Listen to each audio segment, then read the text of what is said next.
Olá pessoal, tudo bem com vocês? Estamos aí agora no fragmento 2 da Voz do Silêncio. É um assunto muito interessante, muito importante. Contribuir com essas informações, com todo esse conhecimento.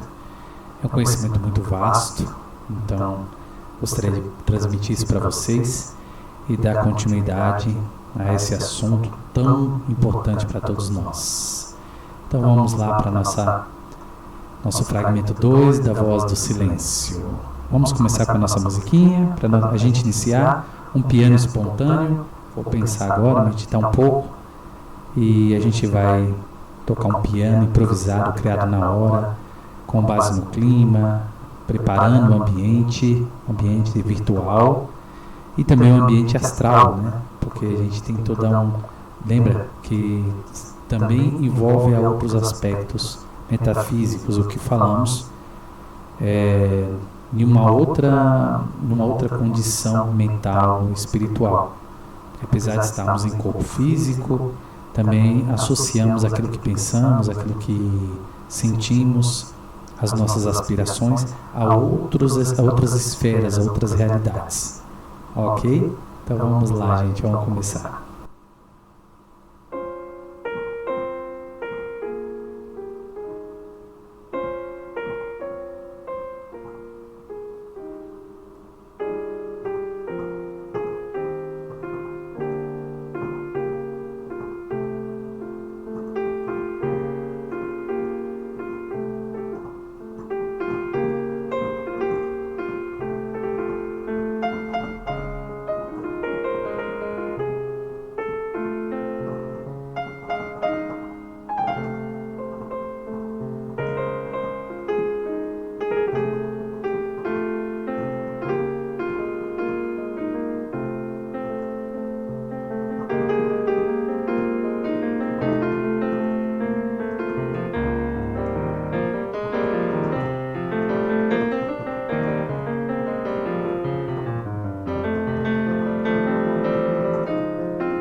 É isso aí, turma. Estamos iniciando então nossa próxima etapa, fragmento 2.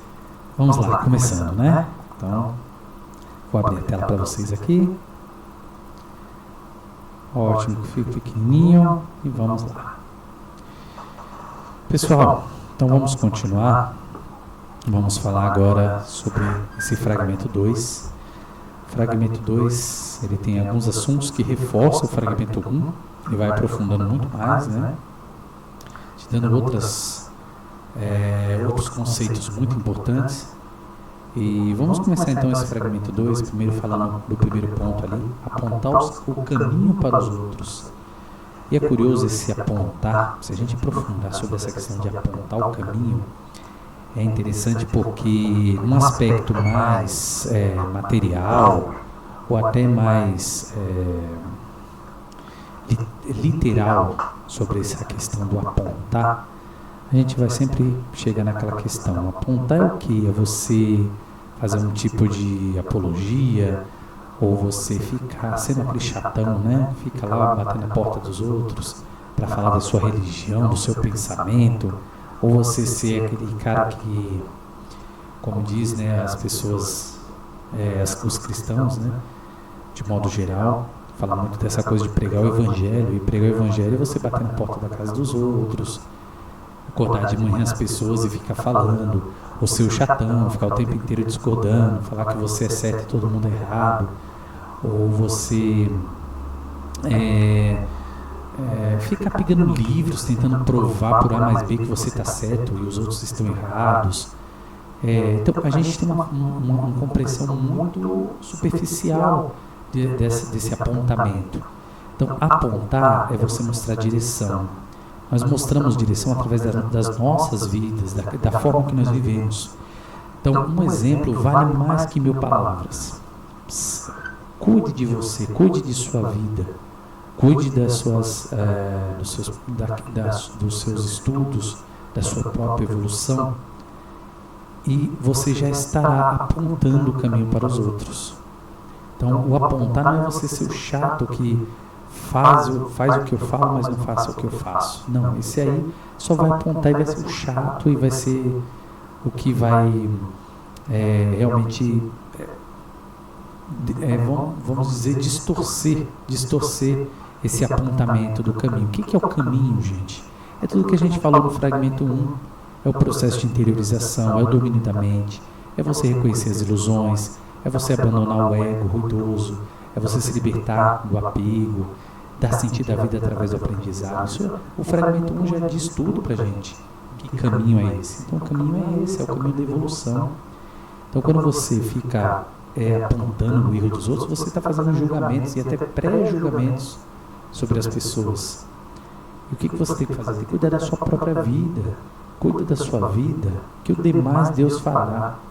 Então, para de ficar falando mal dos outros, que os outros têm que ser assim, que as pessoas têm isso, elas conseguiram dinheiro de uma forma ilícita, elas fizeram isso, aquilo, falando o tempo inteiro do gramado do vizinho e não cuidando do seu próprio gramado. Então, comece a cuidar mais da sua vida, que aí você vai estar apontando o caminho. Se você quer contribuir com alguém, contribua primeiro com você. Faça a sua parte. Seja você um exemplo. Aí você vai estar apontando o caminho. Jesus fala isso, né? Então se você pega, vem e segue-me, né? Vem e segue-me.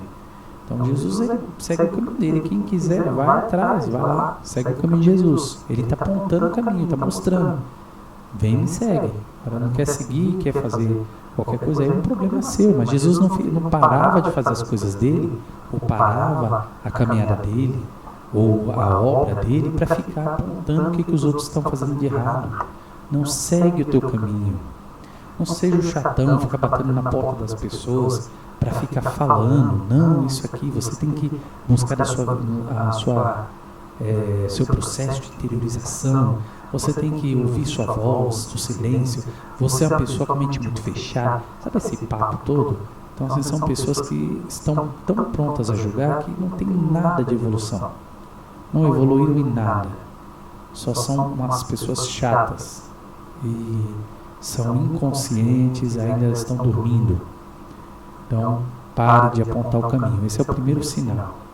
Dessa forma, né? Pare de apontar o caminho da forma mais grosseira, né, que a gente pode falar, né, da forma mais literal, esse modo que a gente entende que apontar o caminho é ser o chato, é ser o fundamentalista, é ser o intolerante. Não, por favor, aponte o caminho como exemplo. Seja você aquilo que você quer para o mundo. Seja você mesmo. Os dois caminhos, perfeições e virtudes. Então, eu vejo que temos dois caminhos importantes, porque esse é o caminho da evolução, dois caminhos, né? E tem a distorção desses dois caminhos, porque a perfeição e as virtudes. As virtudes é tudo aquilo que a gente faz que caracteriza a nossa ética, caracteriza os valores. Então, a pessoa virtuosa, ela tem valores, ela tem um valor intrínseco a quem ela é. Então, essas virtudes, elas apenas comprovam esses valores. Da mesma forma, as perfeições. Então, a perfeição não é só você fazer tudo certinho, ser o cara certo, mas ser a pessoa que está em direção à perfeição. A perfeição é um ideal. A perfeição não é uma via de regra. Então, eu sou perfeito, eu sou uma pessoa muito... Não, você tem problema sério, né? Então, se você está o tempo inteiro querendo ser o perfeitinho, você tem problema sério.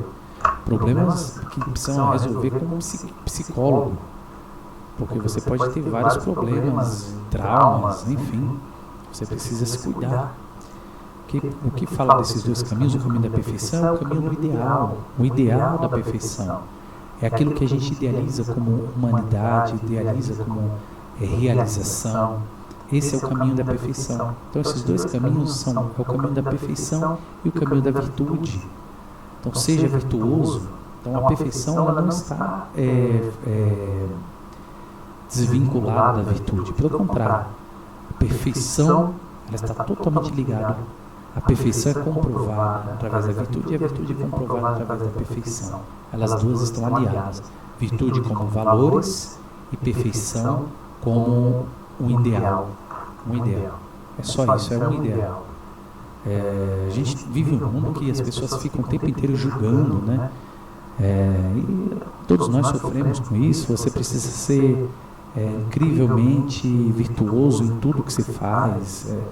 Quando eu digo virtuoso, é você cumprir um ideal da sociedade. Se você não cumprir, você é menos importante. Se você faz sua profissão, você tem uma sua profissão e você erra, você não é tão bom assim.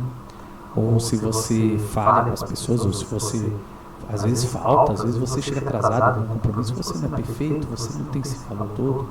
Então a gente vive numa sociedade que o tempo inteiro está avaliando as pessoas, para as pessoas serem o mais certas o possível. E certinho está muito distante de perfeição. Muito distante. Todos nós somos crucificados, vamos dizer assim, por essa ausência de agradar o ideal dos outros. Então, primeira coisa, tire esse conceito de perfeição. Isso aí você está querendo só agradar porque você está querendo algum benefício ou ser menos punido pela sociedade, porque a sociedade também pune as pessoas que não vivem de acordo com os critérios ideais dela. E você não quer viver assim, porque você não aguenta mais ser escravo da sociedade, dos ideais da sociedade. A perfeição não é isso. A perfeição é um ideal individual. Essa é a perfeição, esses são os dois caminhos. E a virtude são os valores que são construídos para que essa perfeição seja realizada. Ok? Vamos lá, doutrina dos olhos e do coração. Então a gente tem dois tipos de budismo, vamos dizer assim, duas vertentes orientais, que é uma que está voltada à doutrina dos olhos e a outra doutrina do coração. A doutrina dos olhos tem a ver com aquela coisa mais intelectual. Vou tentar trazer isso de uma forma prática.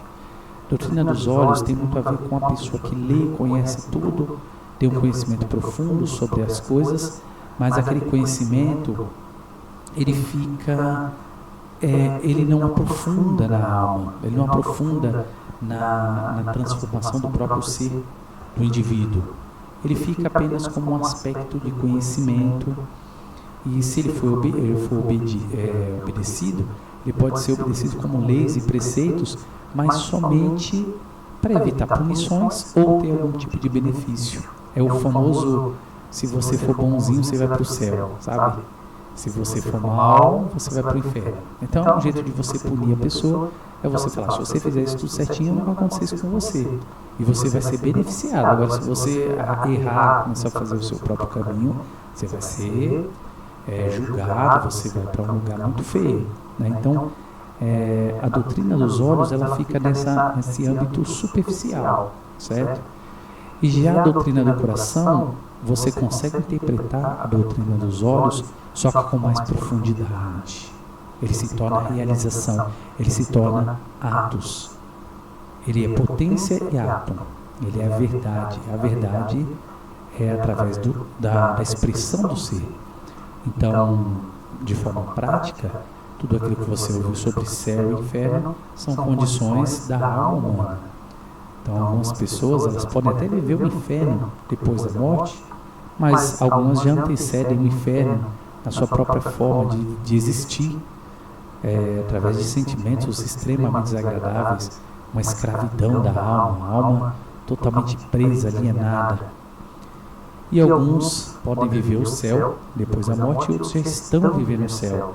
Elas estão cuidando, cultivando uma boa vida, seguindo aqueles preceitos lá do fragmento 1, ouvindo a voz do silêncio, está no processo de interiorização, ela consegue ter momentos e estados como se ela já estivesse no reino celestial. Então o reino do céu está em vós, assim diz a Bíblia. O reino de Deus está em vós. E o Nirvana é um estado espiritual. Então é muito interessante que vamos pensar assim, associar a doutrina dos olhos e do coração como a doutrina dos olhos, um aspecto exotérico da própria realidade, e a doutrina do coração, um aspecto esotérico da realidade. O que é exotérico? Exotérico é aquilo que fica apenas na forma superficial dos conceitos, das informações, dos conhecimentos, da sabedoria. E o esotérico é aquilo que responde, que interpreta o simbolismo do exoterismo. Então, de forma prática, vamos dizer assim, você fala assim, o reino de Deus está em vós. Aí a gente pensa, nossa, o reino de Deus é um lugar, e como que esse lugar todo vai estar dentro de nós? Então, a gente não consegue interpretar dessa forma. Mas se você interpretar que você pode estar no estágio, uma alta vibração de amor, de paz, de alegria, com sentimentos de expansividade, com a consciência plena, se sentindo integrado, individual, né? Você sentindo a sua individualidade, você tem prazer, felicidade, está totalmente com domínio sobre si, você é alegre, desapegado, e você sabe acessar o que é de melhor, da felicidade em você mesmo, você está vivendo o reino dos céus. Então o reino dos céus não é um lugar ali físico, um lugar que você imagina que a pessoa vai sair, né? Mas é um estado de espírito. E esse estado de espírito, sim, ele pode ser provocado através da nossa imaginação, através das nossas sensações, da gente estar em outro ambiente. É tão lindo isso, porque assim, olha só como que é a nossa memória. Quando você tem uma memória, você escuta uma música, você se remete àquele lugar que você estava ouvindo aquela música. Então, uma música antiga, dos anos 70, parece que você voltou lá para os anos 70, os anos 80, você voltou na sua infância, você está lembrando do seu pai. Então, é como se o sentimento e a memória ela faz você se deslocar a sua psique para outra dimensão, para outro lugar, para o passado, para o futuro. Então é isso. O esoterismo, ele faz esse deslocamento. Já o exoterismo não, eles são os preceitos de forma superficial, eles são símbolos. E o esoterismo é a interpretação desse símbolo, é o aprofundamento dentro do símbolo. Okay? Então isso seria a doutrina dos olhos e a doutrina do coração. Fugir do reino de Maia e buscar o eterno. Gente, a gente já viu isso no fragmento 1. Fugir do reino de Maia. Quem é o rei do Maia? É o mundo atual, a cultura, a política, a sociedade, são as regras impostas, regras inconscientes. Você tem que se adaptar, você tem que se ajustar ao modelo para agradar a sociedade. O tempo inteiro a gente tem que estar agradando as pessoas, e a gente, no fundo, não está agradando ninguém, porque você está agradando um estereótipo daquilo que a pessoa acha que é certo. Quando eu falo pessoas, são pessoas, é o coletivo. Porque a inconsciência faz que uma pessoa, ela não tem ideias próprias, ela tem a ideia dos outros. Vamos dar um exemplo: você decide usar uma camiseta laranja e uma calça verde e um sapato vermelho. Beleza. Aí a primeira pessoa que te encontra fala: nossa, mas que roupa horrível, de onde você tirou isso? O que está acontecendo com você? E aí você vai ver outra pessoa falando: nossa, e aí o dia inteiro você vai ouvir alguém falando que você está horrível. Você fala: gente, deve ter alguma coisa errada comigo. E não. O que a primeira pessoa falou com você, ela não falou por ela falou pelo coletivo todo. Olha que interessante. E da mesma forma, quando você tem 2, 3 pessoas, estão todo mundo falando sobre o coletivo. Então a gente tem uma impressão de que você, quando você fala, você está falando por você, e não é, você está falando, às vezes, pelo coletivo. Gente, cuidado com o que a gente fala. A gente tem que pensar bem se aquilo que a gente está falando é de nós mesmos ou de uma ideia, de um preconceito, daquilo que as pessoas colocaram na nossa cabeça. O preconceito e todos os problemas sociais que a gente tem vem disso, dessa raiz horrível de copiar os modelos. A gente copia o que é certo, o que é errado, o que é bom, o que não é bom, o que é bonito, o que não é. Então isso gera uma sociedade totalmente corrompida, sem valores próprios, pessoas sem valores. Elas não conseguem construir os valores. Isso está relacionado a esse modo da gente ver a vida, ver o mundo. Cuidado. Então, fuja do reino de Maia. Você vai fugir do reino de Maia através do quê? Olha, da consciência. Seja consciente do que você fala, do que você sente, das suas reações. Se você for consciente, já é o primeiro passo para você fugir do reino de Maia, porque você vai estar respondendo de acordo com o filtro interior, porque você fez um processo de interiorização. Então você está fazendo esse filtro, as coisas estão vindo para você passa por esse filtro interior e a sua voz do silêncio, a sua voz interior vai reproduzir aquilo de uma forma verdadeira e autêntica e vai responder às vezes de uma forma desagradável. As pessoas não vão se agradar, você vai falar uma coisa que vai incomodar, mas isso é fugir do reino de Maia e buscar o eterno. O eterno é aquela essência que eu falei para vocês. O que é o eterno? O eterno é aquilo que é imutável. Então, quando você busca essa voz do silêncio, você está buscando o eterno. Então, como você vai fugir do reino de Maia? Você tem que entrar para dentro. Você tem que ouvir, espera aí. Uma pessoa te xingou lá no trânsito, você estava lá, espera aí, calma aí. Respira fundo. E aí, a voz interior vai falar: vale a pena você arrumar uma encrenca com esse cara? Vale a pena você sair do seu carro e discutir com essa pessoa? Quanto custa isso para você? O que você vai ganhar com isso? Você pode discutir, ganhar a discussão ou perder. O que isso vai mudar na sua vida? E aí você vai começar a pensar: o que tem necessidade, o que não tem? Em certas situações você pode estar vendo uma criança sendo torturada. Aí você fala assim: gente, nossa, uma criança está sendo torturada. Não vou fazer nada, vou sair. Mas se você ouve a voz interior, você precisa fazer alguma coisa. Vai lá, tenta falar alguma coisa, tenta falar com alguém, pede socorro, grita, liga para a polícia. Então a voz interior vai falar para você não fazer ou para você fazer alguma coisa. Mas aí existe um filtro interior, não é algo que você está sendo manipulado pelo mundo. Muitos de nós não sabem como agir em certas situações, a gente não sabe. E a gente precisa sim estudar, ver possibilidades de como a gente agir em diversas situações. Quanto mais a gente conhecer, saber como agir, seja na rua, problemas, dificuldades, decisões, melhor para a gente. Mas a voz interior, ela tem sempre uma resposta. E nem sempre a gente está aberto a essa voz. Quando a gente tem um contato interior maior, cada vez mais essa voz vai sendo ouvida. Essa voz do silêncio é do silêncio por quê?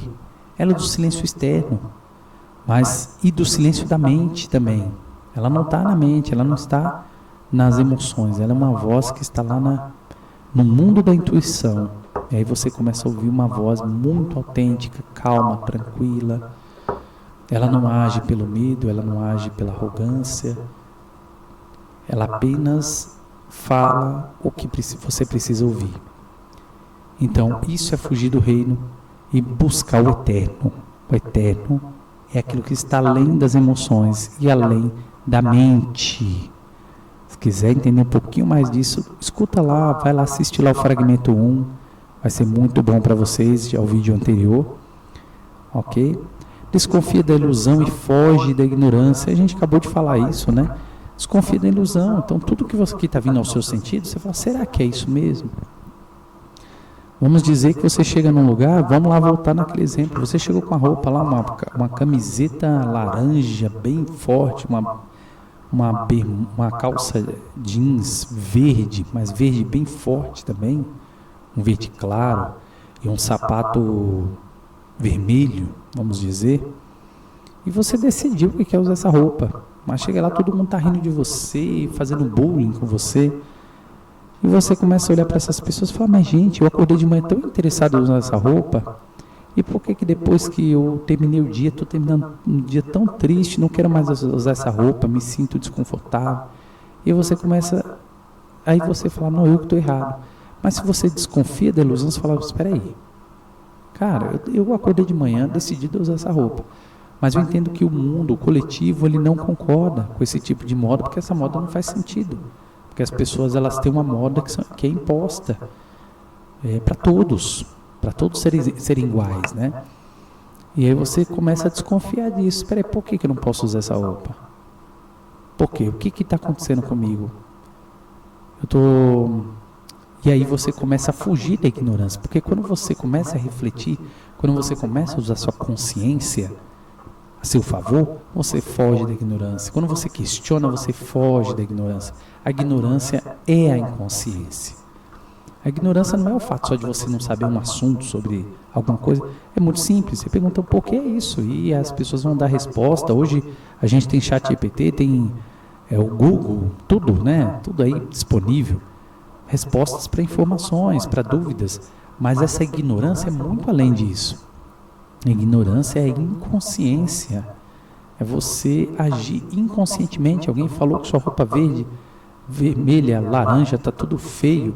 E você fala, é isso mesmo. Ah, tá bom, eu que estou errado, eu não vou usar mais, agora eu vou usar tudo roupinha mais básica.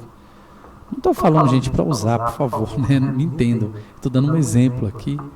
Mas é para vocês entenderem que isso acontece em muitas coisas, em profissão. Você escolhe uma profissão, todo mundo fala, não, você tem que ser advogado ou um médico. Você não pode ser um cuidador de idosos. Isso aí não é uma profissão que não tem valor. Quer dizer, claro que tem valor, todas as profissões têm valor. Desde uma pessoa que trabalha com um serviço braçal, até uma pessoa que trabalha com um serviço intelectual, todos servem à sociedade. Então, não existe esse alinhamento aí que todo mundo fala que um serviço é melhor que o outro. Não, todos são importantes. Mas a sociedade começa a impor isso e aí todo mundo entra nessa paranoia. Todo mundo tem que ter uma profissão, tem que estudar para todo mundo ser médico, por exemplo. E tem pessoas que não têm o perfil para ser médico, não nasceram para ser médico. Não levam jeito, não luta pela causa assim, da saúde das pessoas. Não tem paciência, e faz às vezes por questão de status. Isso é ignorância. A pessoa pode ser um doutor, mas, gente, se ele continua na inconsciência, ele é um ignorante. Tá? Desconfia da ilusão. O fato de você desconfiar da ilusão, você já está fugindo da ignorância. Que lindo isso, né? Refugia no eu divino. Gente, às vezes nós estamos buscando um refúgio. Eu vejo as pessoas, né, todas, uma carência de serem ouvidas. Você para num ponto de ônibus, as pessoas querem falar sem parar. Se você for você sai às vezes em algum lugar, tem um posto médico, as pessoas estão carentes de ser ouvidas.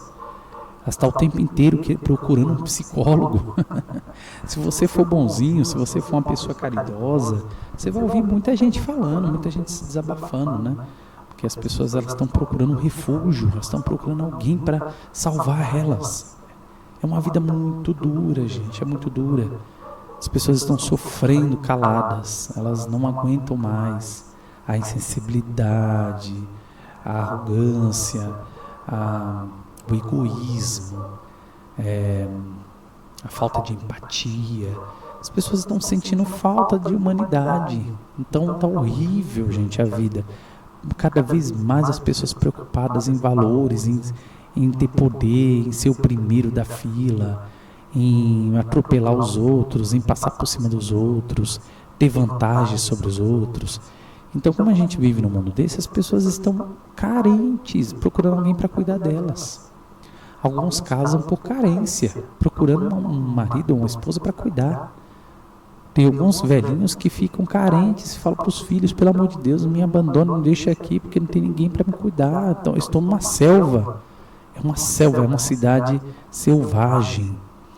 E aí as pessoas ficam assim, com medo de tudo. Refugiando o eu divino. Então, se você reconhece que existe uma divindade dentro que habita em você, e você tem convicção plena disso, a fé ela precisa ser vivenciada. Se for uma fé só no aspecto da doutrina dos olhos, essa fé é uma fé mentirosa, uma fé hipócrita. É uma fé só da boca para fora. A fé ela precisa ser vivenciada. A fé ela é experimentada. Se não for experimentada, não é fé. Você tem que ter certeza, convicção de que essa coisa invisível, que você não sabe o que é, que você não está vendo com o olho físico, você não está ouvindo com o seu ouvido físico, mas com o seu ouvido espiritual, com os seus olhos espirituais, você consegue ver e ouvir que você não está sozinho, que tem uma pessoa que está contigo, e essa pessoa habita em você. Olha que lindo, né? Quando você tem essa convicção absoluta, gente, Ele é o teu refúgio. Passou o problema, eu tenho um amigo para compartilhar, tenho o eu divino. Eu tenho um segredo para contar, tenho o eu divino. Eu tenho, estou muito triste que aconteceu isso, esse, aquilo. Você vai lá e conversa com o seu psicólogo. Quem é? O eu divino. Ele é tudo. Se nós reconhecemos esse eu divino, estamos muito bem e não precisamos sacrificar os outros, não precisamos sugar os outros, que a gente possa ter um compartilhamento de amizade, mas que seja de mais de doação do que de ficar retirando dos outros, que a gente possa contribuir, que a gente possa compartilhar, que a gente possa dividir, mas não sugar, gente, não tirar o tempo dos outros, sabe? Não passar por cima dos outros por causa de carência. Refugia-se no eu divino. É isso que está aqui no fragmento. Gente, isso aqui é espetacular, é maravilhoso, algo que foi escrito, a Helena Blavatsky escreveu no século XIX, mas são conhecimentos que são milenares. Ela decorou tudo e colocou lá, escreveu, ela memorizou. Agir. Boas atitudes semeiam bons frutos, a gente falou sobre isso também. Então, atitude, não adianta ficar falando, tem que fazer isso, apontando o caminho para os outros. Faça. Do que ficar falando o que os outros têm que fazer, faça você. Quando você começa a fazer, as boas atitudes que você está fazendo vai semear frutos, porque as pessoas vão ver o que você está fazendo. E vai dar frutos. Você vai ser recompensado, isso é o karma. O que é o karma? É a lei da compensação. Se você faz, aquilo volta. Então volta, é a mesma coisa. Vamos pensar numa fazenda. Você plantou, colocou lá na terra. Alguma coisa vai produzir nessa terra. Com água, vai ter todos os elementos ali, vai produzir. Mas se você não plantar, como que vai crescer? Não vai. Pode crescer qualquer coisa desordenada, porque você não plantou. Entende? Então, atitude é tudo. Você quer sua fazenda cheia de milho? Começa a plantar. E daqui a um tempo você vai começar a colher milho, né? Ok, ter paciência, não ter medo de fracassar e não procurar sucesso. Olha só, gente, que coisa totalmente, é um paradoxo, é totalmente contrário ao que a gente vê em muitos livros de autoajuda, pessoas falando. Ter paciência, gente. A gente falou de boas atitudes, não faça pensando nos frutos, faça apenas. Ter paciência é isso, você fazer e não esperar, porque não depende de você esse retorno.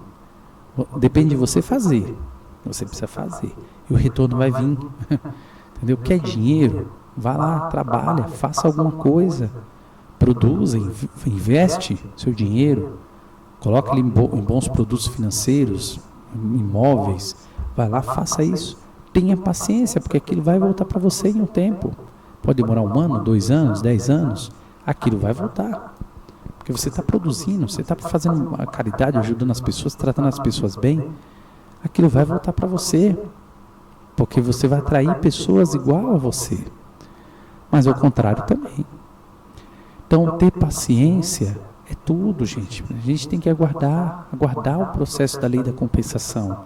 Não sai aí, não, eu quero logo o resultado. Eu estou me doando pelos meus filhos, eu quero ver meus filhos fazendo isso, quero ver meus filhos obedientes, eles têm que ser amorosos comigo. Quer dizer, você precisa fazer, faça primeiro, depois vai vir essa compensação, e de acordo com a vontade do Eterno, do todo, de todo o processo da natureza. Você não tem poder para isso. Se a gente não consegue nem cuidar da nossa própria vida, a gente vai cuidar da natureza, do movimento da compensação, das leis da compensação. É muita prepotência, né? Muita prepotência nossa. Tenha paciência, não ter medo de fracassar, gente. Por quê? Se você faz, não espera, não tem expectativa, você não fracassa. Porque você só está pensando em fazer, você quer agir. Então, quando você age, você já é compensado pelo Eterno que habita em você. Então, não tenha medo de fracassar, faça as coisas que você acredita que são verdadeiras, são autênticas, tem a ver com uma vontade pessoal, uma vontade individual melhor, e não está relacionado a uma vontade coletiva, uma vontade imposta por qualquer tipo de molde, de padrão, né? Então, se você não tem expectativa nenhuma, você não tem por que ter medo de fracassar. A gente, às vezes, precisa imaginar vários tipos de cenário. A gente age e saber que tem cenários bons, cenários ruins, e pode ocorrer os dois. Pode ter um cenário bom, pode acontecer que você faça, vamos pensar de novo no dinheiro. Você vai fazer um investimento no imóvel e fala, vou alugar isso aqui, vou vender, vou ganhar um dobro. Mas pode ser que, sei lá, a terra, o espaço, a terra que você colocou é uma terra que é improdutível, ou não tem boas condições, ou o lugar é mal localizado, você não consegue vender, e tem problema, você vai perder dinheiro. Pode acontecer, mas não tenha medo de fracassar. Faça aquilo que precisa ser feito. E não tenha medo de fracassar. Entenda que o fracasso também faz parte da vida. Se você não tem medo, você vai agir corretamente e não vai ser controlado, porque se você agir, você corre o risco. Se você não agir também, você corre o risco. A gente corre o risco de qualquer forma. E não procurar sucesso. Olha que coisa, né? Então, porque assim, olha que interessante, essa incondicionabilidade, você ser incondicional nas suas atitudes, faz com que você não precise ficar procurando sucesso aqui e acolá. Você apenas faz as coisas, e as coisas vão acontecendo, elas vão se desmembrando. Então, naturalmente, as coisas vão ocorrendo conforme você faz. As pessoas que têm sucesso, que têm realização, muitos deles que eles não ficam obstinados pelo sucesso, eles ficam obstinados para fazer alguma coisa que é importante para eles, é importante para as pessoas. E eles fazem isso com tanta garra, com tanta vontade, que é inevitável, o sucesso vem. Mas não é porque eles estão procurando sucesso. O sucesso vem conforme você vai fazendo isso com excelência, você cada vez vai melhorando. Então essa energia, essa força, essa direção, quando você faz uma coisa em uma direção, aquilo vai crescer. E você vai ter muitas possibilidades de fazer coisas bonitas, que vai agregar para muitas pessoas. Se as pessoas são beneficiadas, você também é beneficiado. Então, sucesso vem disso. Ótimo, então ter paciência, não ter medo de fracassar, não procurar o sucesso, é agir, ter boas atitudes e naturalmente você vai ser mel de bons frutos sem controlar as leis da compensação. Viver em benefício da humanidade, isso gente, olha lá, acabamos de falar, né? Viver em benefício da humanidade. Para que você vai ser o malefício da humanidade?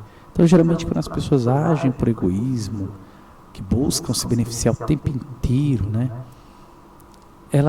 O egoísmo é anti-humanidade. Porque a humanidade é você reconhecer como gota no oceano. Você olhar para o outro e saber que você e o outro têm algo em comum. Vocês compartilham da mesma centelha divina. A centelha divina que habita no outro habita em você. Você não é exclusivo. Então, quando você começa a olhar essa igualdade a nível espiritual, não estou falando a nível material, não estou falando a nível emocional, não estou falando a nível mental, mas estou falando a nível espiritual, esse eterno, essa voz do silêncio, esse eu divino que habita em você, habita no outro e habita nos outros. E quando você olha isso, você olha, opa, tem uma humanidade toda, por que não contribuir para essa humanidade? Se eu contribuir para essa humanidade, estou contribuindo para mim.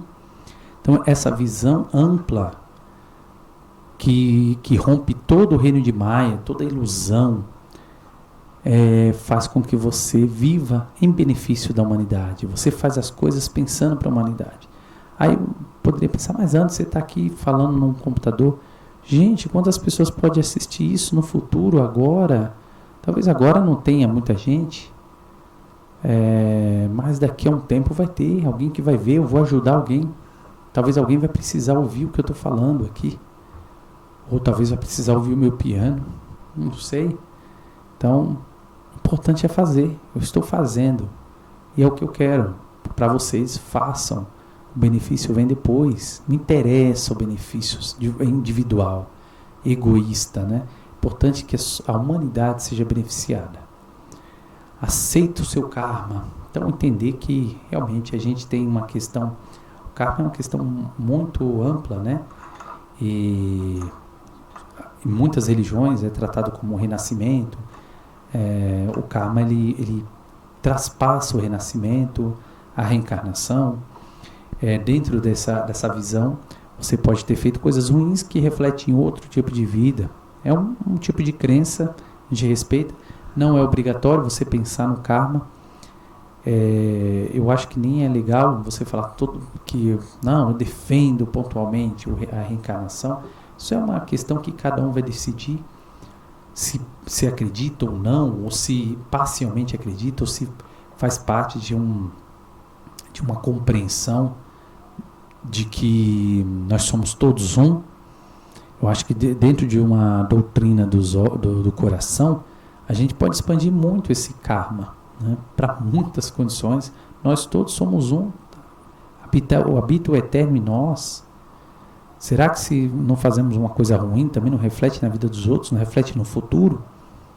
Será que os problemas que estamos passando agora não veio de alguém que já fez no passado muita coisa errada, que precisamos corrigir agora para que não continue essas mesmas coisas e mudar a rota? Depende. Entende? Então, aceita o seu karma, é você aceitar a sua condição. Gente, eu moro aqui próximo, na comunidade.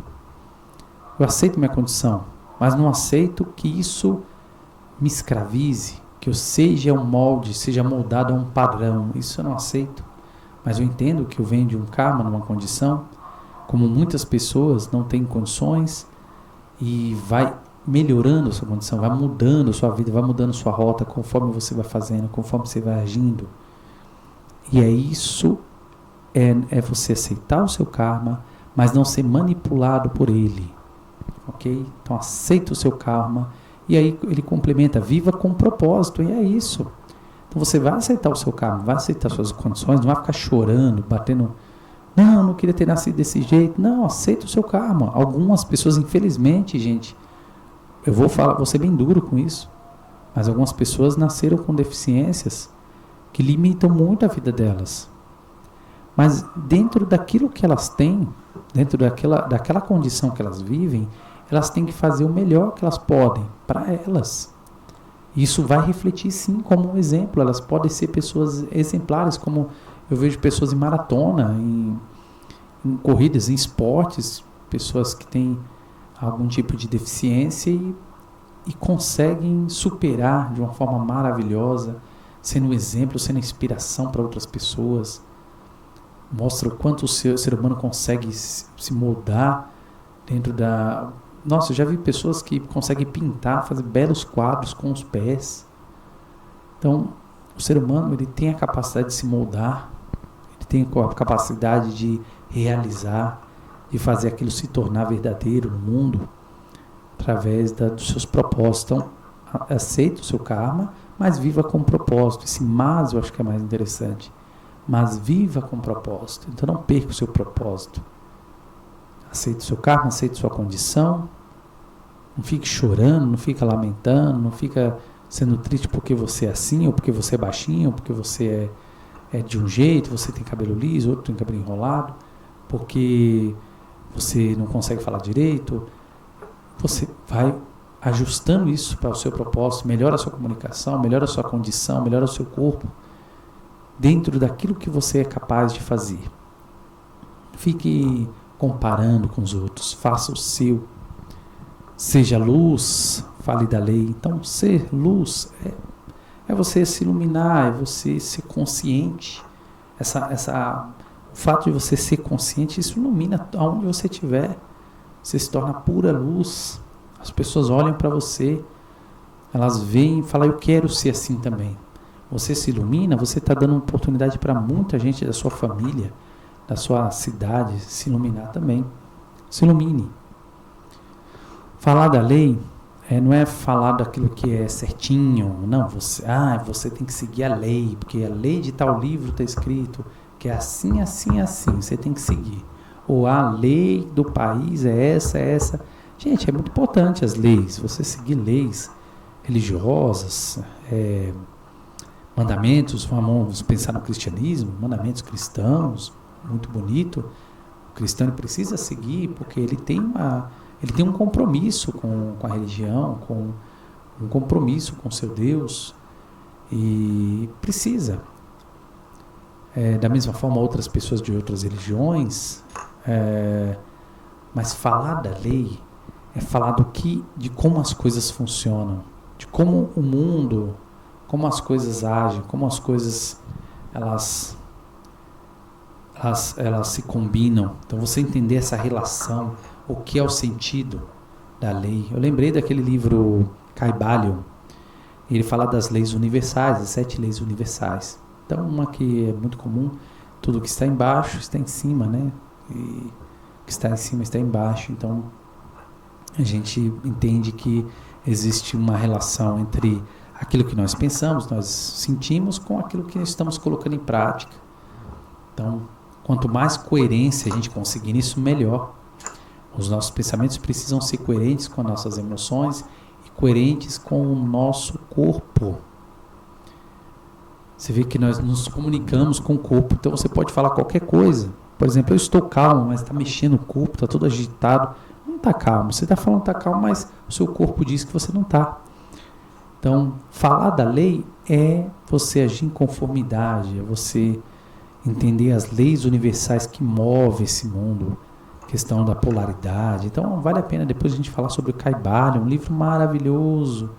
Vou também preparar esse livro, me veio aquele em mente, mas é muito bom, do Hermes Trismegisto, né?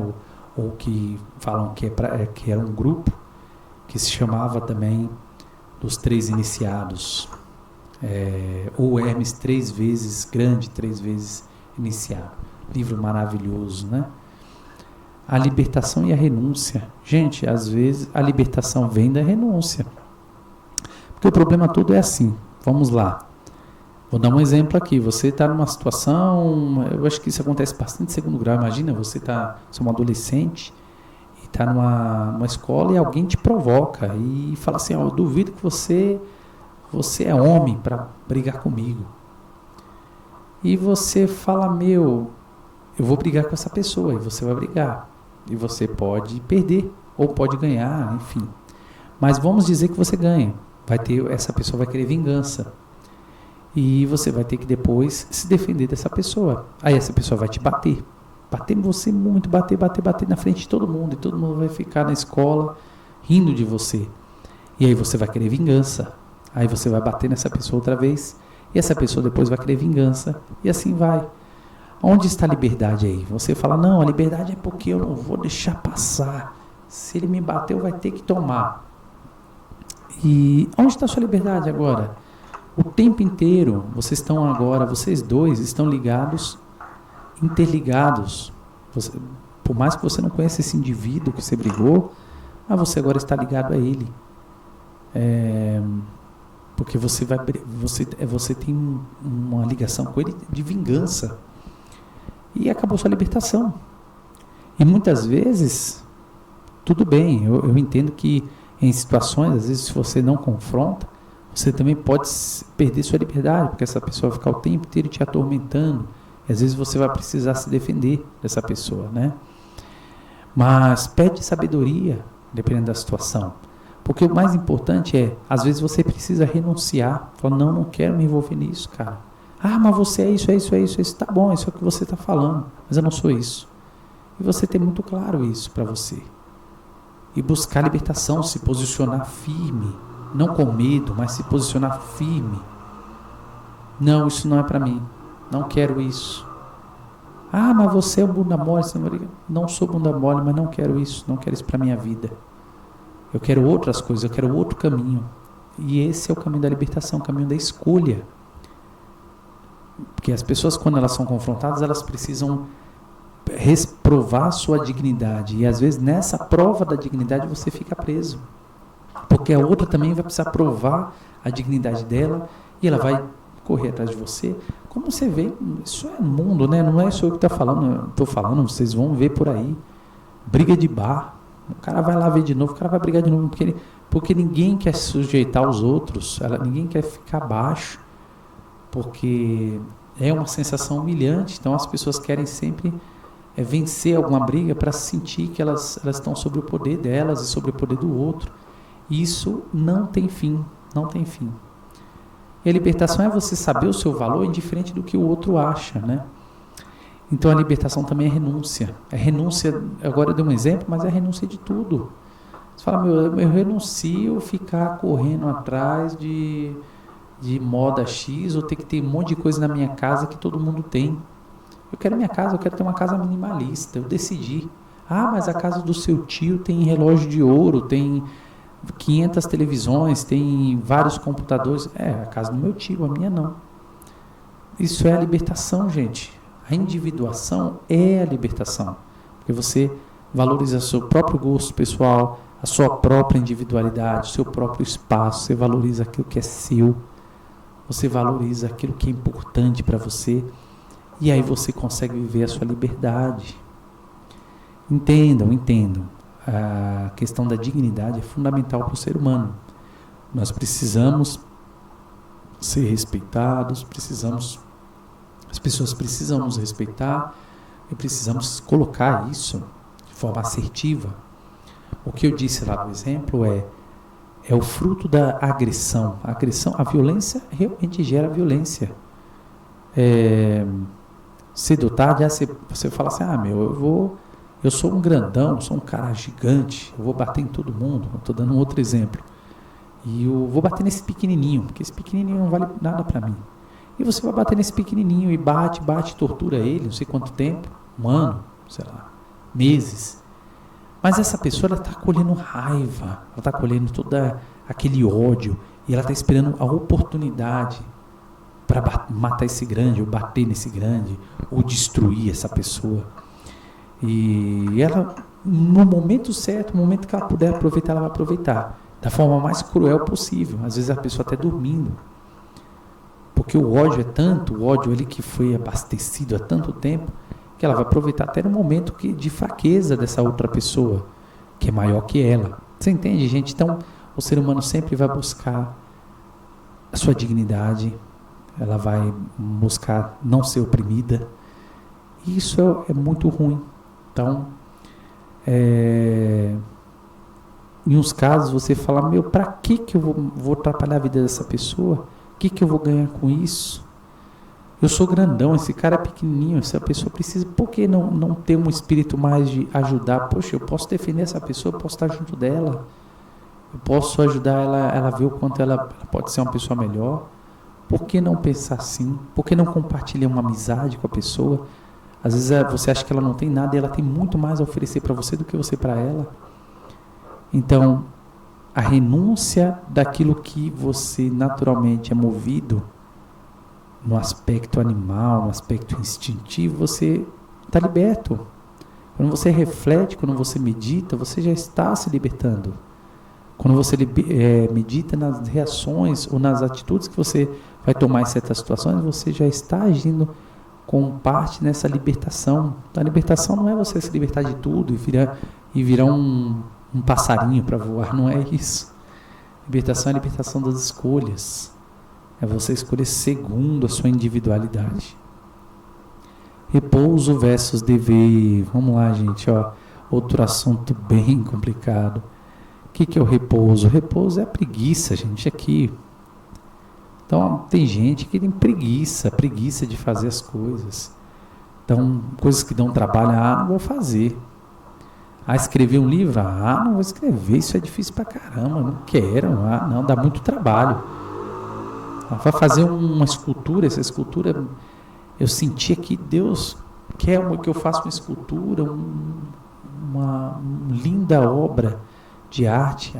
Não, isso dá muito trabalho, é cansativo demais.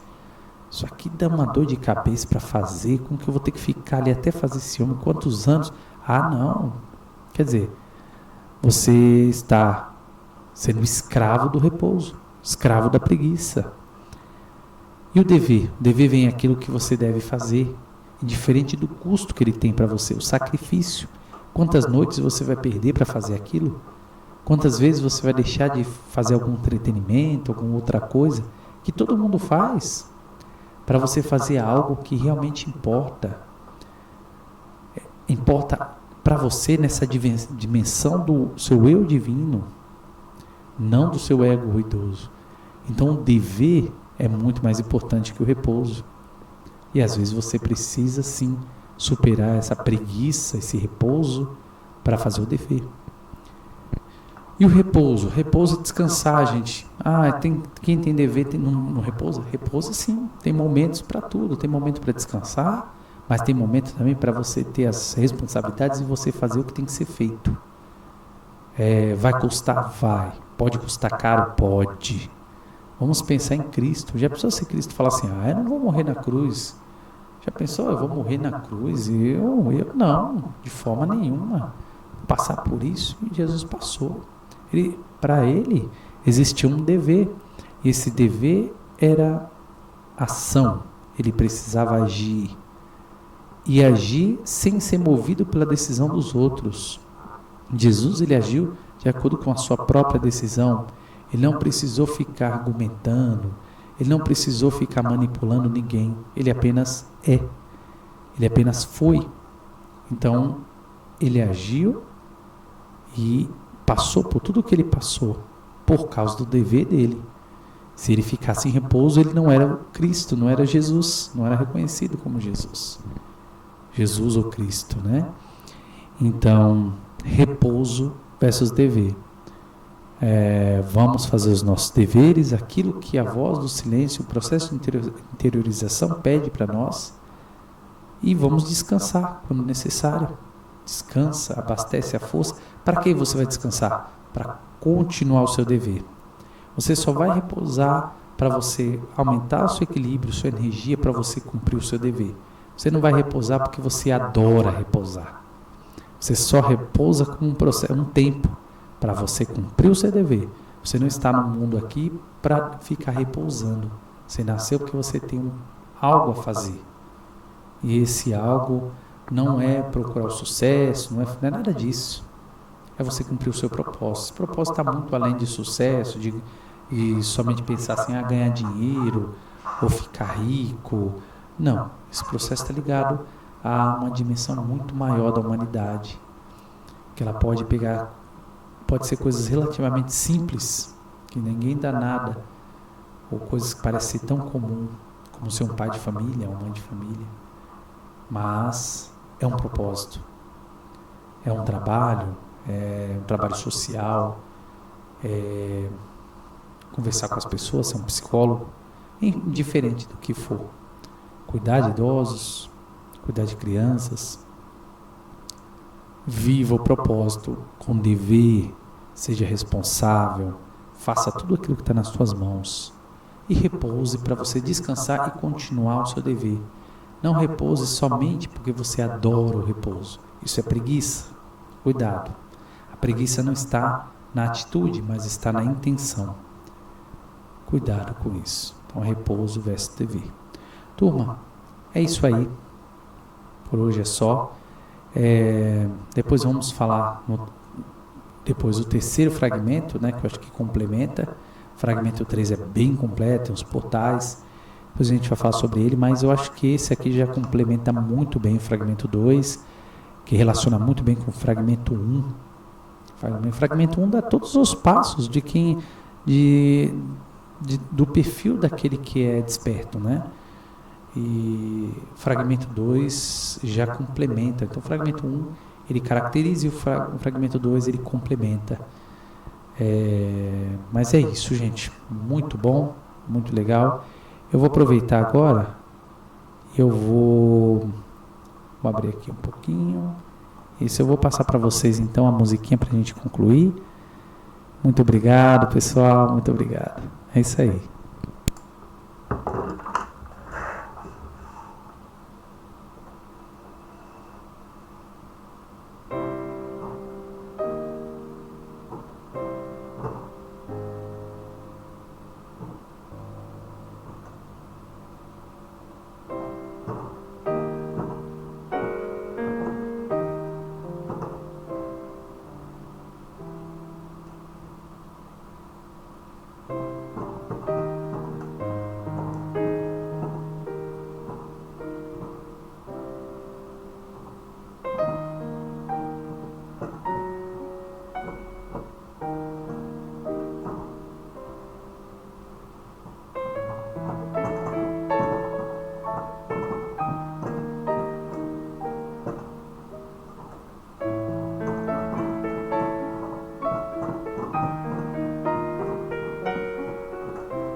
É isso, pessoal. Obrigado. Nos vemos na próxima. Fragmento 3. Até mais. Tchau, tchau.